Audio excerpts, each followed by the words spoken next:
So, ladies and gentlemen, the Douglas B-26 Invader. Again, remarkable history of this particular aircraft. Built just too late to see service in the Second World War. It was, however, quickly put into service. Well, initially, the Air Force put it in storage at Savannah, Georgia, before moving it to Sacramento. Until in 1951, it was sent back to Douglas Aircraft at Long Beach to receive the latest factory upgrades.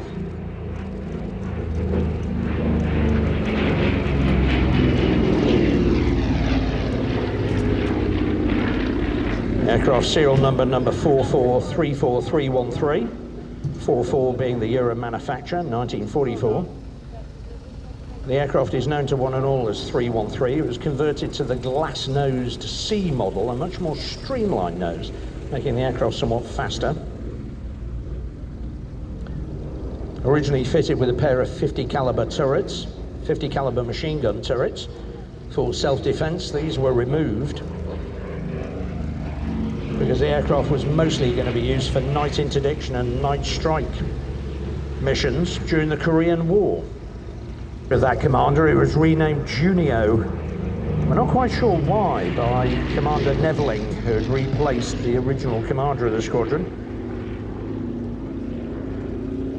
Now, on a mission over North Korea in December the 27th, this aircraft took a direct hit, 40mm anti-aircraft hit, right to its fully loaded bomb bay. And that badly injured First Lieutenant Raymond Koch, who was the navigator seated in the rear of the aircraft. Fire, hydraulic failure, partial control, loss of partial control, meant that the aircraft had to divert into a different airbase, and it was later ferried to Miho, Japan to be repaired.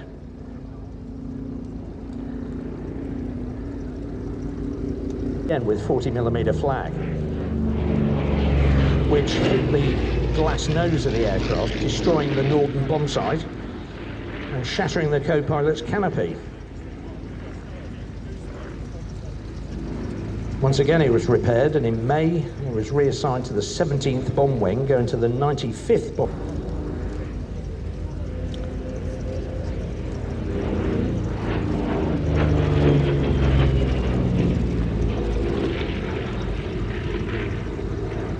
This aircraft took part in some of the last official missions over North Korea. On July the 17th, 27th, I do beg your pardon, got the cat's teeth in here. As I said, very powerful, very fast aircraft, the Invader.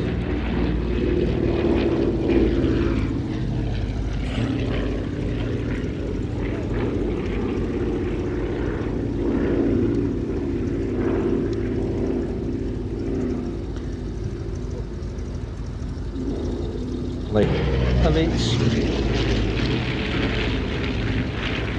flying career by any means. In 1957, this aircraft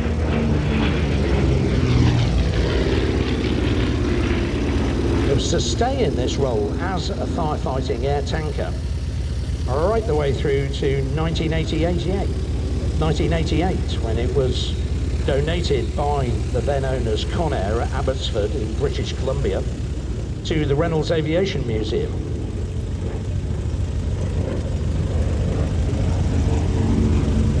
They, however, very quickly sold the aircraft on to a chap called Don Crow. Conair were not impressed by that, apparently. He repainted it into the livery of the 319th Bomb Group and flew the aircraft at a number of air shows. To pass through various civilian hands as an air display aircraft.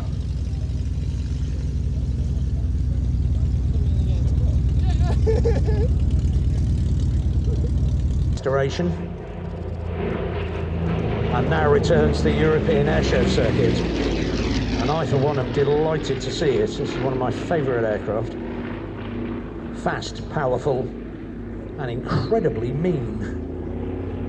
Aside from the bomb load, 4,000 pounds.